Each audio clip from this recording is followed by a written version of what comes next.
interim manager, John O'Shea. The first game we just look at there, it's on the graphic, was played on Saturday. It was a 0-0 draw against Belgium at home. So just a quick word.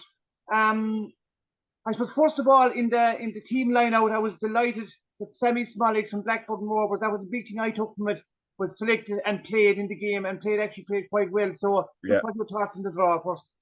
Yeah, 0-0 draw, Paul. Good result. Obviously, in a friendly match, the result isn't key. It's more just getting fitness and getting the team shape and probably see how things can improve from the previous regime. Now, obviously, we're coming from a very low base, Paul, so we can't expect too much. But 0-0 draw against Belgium, very good competitive game against them, is good. I thought, to be honest with you, Paul, I thought we had a better chances. Certainly in the first half, I think you mentioned Smollett, he had a good, decent chance, flick on from Evan Ferguson, and maybe he was under a little bit of pressure. It sort of skied a little bit. He was a bit disappointed with the finish. Inside the first 3 minutes, Paul, we could have been 1-0 up. Chidozio Bene, I think he's very left-footed. He sort of he went for the near post, but I think he shot wide, hit the side, and I felt he should have put it to the goalkeeper's left rather than the goalkeeper's right, to be quite honest with you, Paul. I think it was too tight of an angle from where he shot. So that was a very good, decent chance. You mentioned the missed penalty, Evan Ferguson. Ferguson at the moment doesn't seem to be able to catch a break. Penalty. John O'Shea said after the game that Ferguson was going to be the penalty taker, but I've seen Robbie Brady score many penalty for Ireland, certainly in the Euros and I think in the qualifier in the Nations League game, against Romania, when we really needed someone to step up. He was the one that buried it.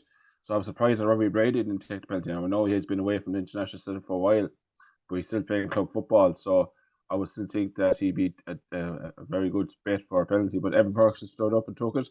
He's in search for a goal, Paul. He hasn't scored a goal in, I think, since November. So that's over 20 games. I think it's nearly coming up to the 30 now. So I think it's something that it's on his mind, obviously, for club and country. He hasn't scored in a long time.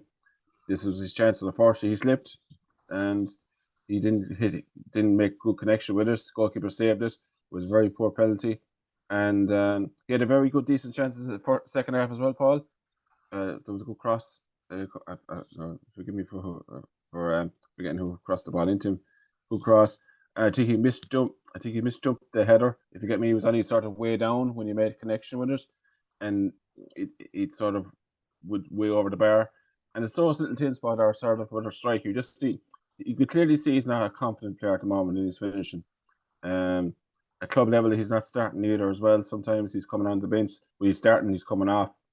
So he hasn't really been able to get a run in the team, to be quite honest with you, in a solid 90 minutes. I don't think he's played 90 minutes since even before the hat-trick, Paul, to be quite honest with you. So he's having one of those seasons. Very good until November, and it's just nosedive completely. So he's young. He's only 19 years of age. There's a lot of pressure on him, to be fair. And to be fair, he didn't ask for that pressure. I think a lot of media, a lot of Irish fans hope that he is a player that was scoring regularly. Well, you could say regularly enough in the Premier League last season. He scored a hat-trick against Newcastle. Everyone, Shea was comparing him to... sorry for cutting the question on. But the second season is always the hardest, because when he came on the scene first, he was unknown. He was completely shot in the dark. He came out of the blocks. But the following season, other clubs would target him to shut him down, and that would put extra pressure on him. And then also because he's a very young player, he's only 19 years of age, his form is going to dip up and down with it, But I think that was the big difference. The second season, when you were playing Brighton, you said, right, he's the main threat, and you focus your training on to shut him down. That means he has to be twice as good to make the same impact. So it was obviously going to be but I think he'll go through this. He's a very young player. He'll get time now, and this might take him out of the limelight a small bit. So I would have no fear in long term. As long as he stays fit, Yeah, John O'Shea actually said after the game that strikers are going to go through these long periods. I even saw in a documentary, you might remember yourself, Paul, Alan Shearer, before Euro 96, didn't score for 2 years before that tournament for England. I know obviously England didn't have to qualify, but even in the friendly games, the matches leading up to him, he didn't score, and the late Terry Venables said, look, you're my number one striker, you're going to be playing, and Shearer had a fantastic Euro 96.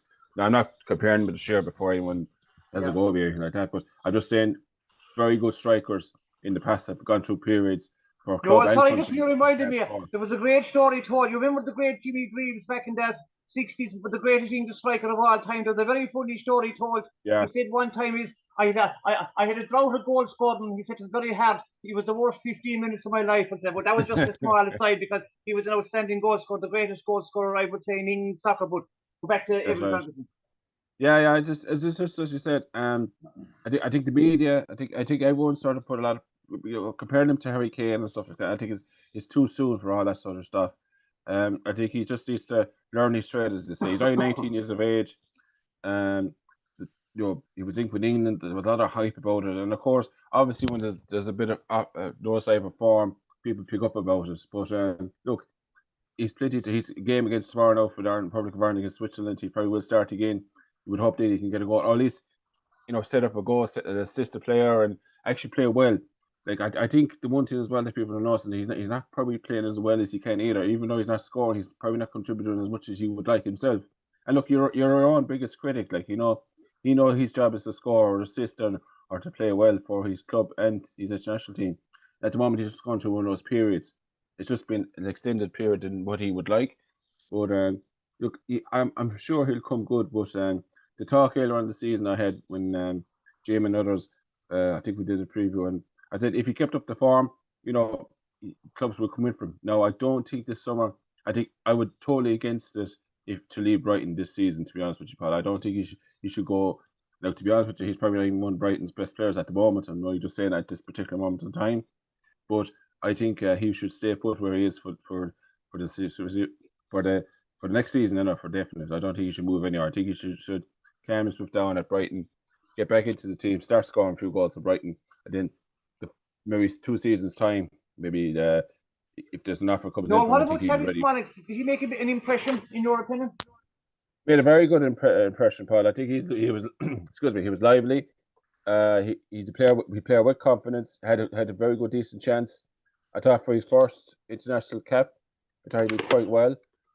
He's a player that we've mentioned numerous times. We're worried that he has been in the squad a couple of times. He was at pull out a couple of times, but he's in now. He's committed. And obviously, it's a friendly because we've been in the past where players have switched. Famous Declan Rice and Jack Grealish. Yeah, but don't hear about I think at his age now, I can't see him switching because he made some comments about Hungary. Yeah, he did in the press conference. He's qualified through his grandfather was Hungarian, but he said the Hungarian manager made some comments. He had no contact with him. He never had any interest. He always wanted to play with Ireland. So, and at his age now, he'll be 29 later on the year, 28, 29. So I can't see him switching now. Yeah, I can't. He rubbished those rumours because Hungary, as you know, have qualified for the Euros this year. He absolutely rubbished those rumours. He says he don't know where these came out of. I haven't spoken to the Hungarian manager. He said it was sort of a cheap shot of him talking about him like that. But look, he's committed. Obviously, in the competitive games now in the Nations League, I'm sure he's going to be one of those to be chopping that bit to get a start. He'll certainly be involved in the squad, and fitness-wise provided. But I think. Yeah, I do have a good decent should he player move from there now, Blackburn at the end of the season? Or will it be a possibility that a club in the Premiership or the top of the Championship will come in for him because Blackburn are kind of struggling this year? Would that improve him? I definitely think he's going to be offered a Premier League club, Paul, to be quite honest with you. I think, at 28, I think he would see this as his best chance, to be honest with you, Paul. Like and make a bit of money in the process. That's why, that's it, Paul. I'm sure we wouldn't begrudge any man to make an extra few bob if you can in any profession.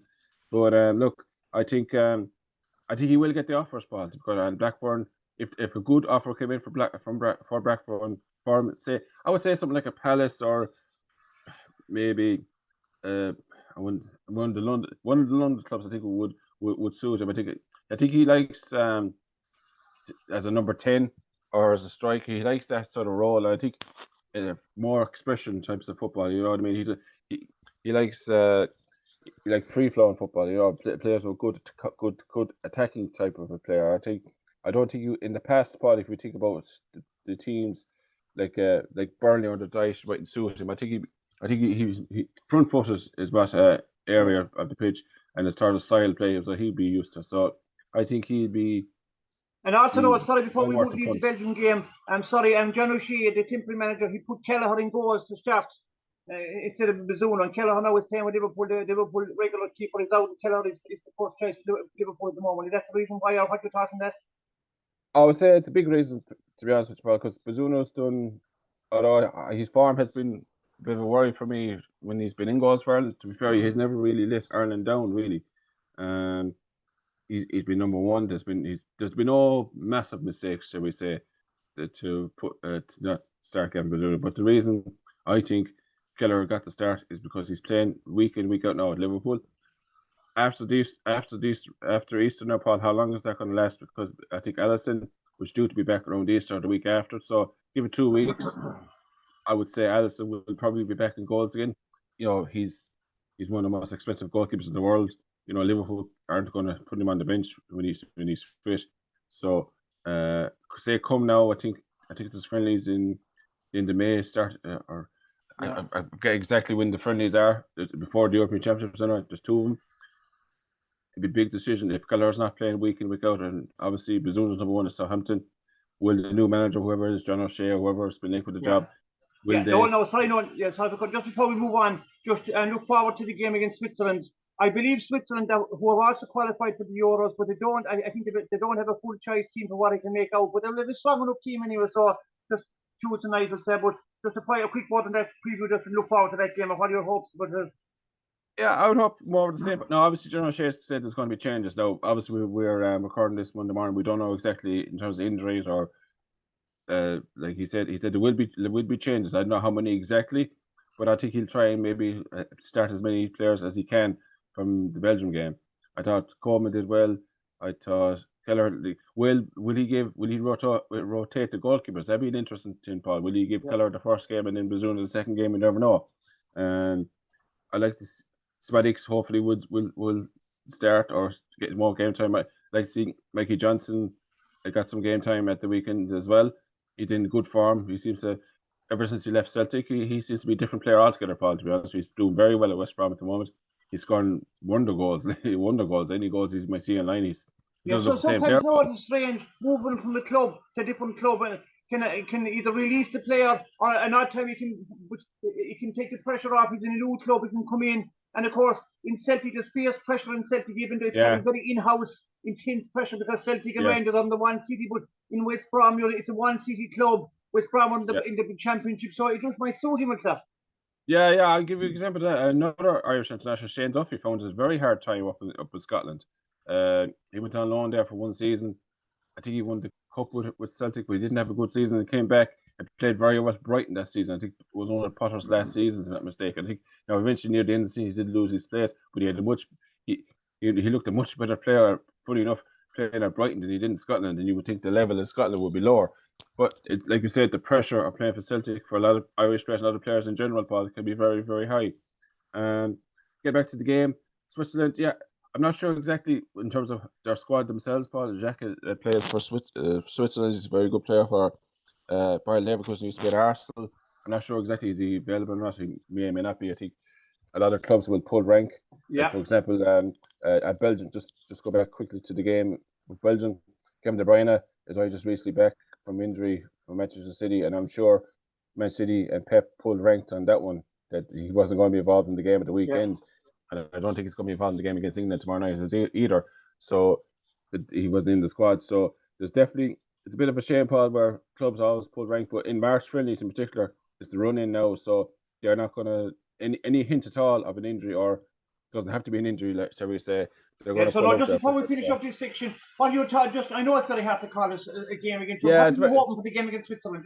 I'm hoping more of the same, more of the same, Paul. To be honest with you, hopefully solid at the back like we were.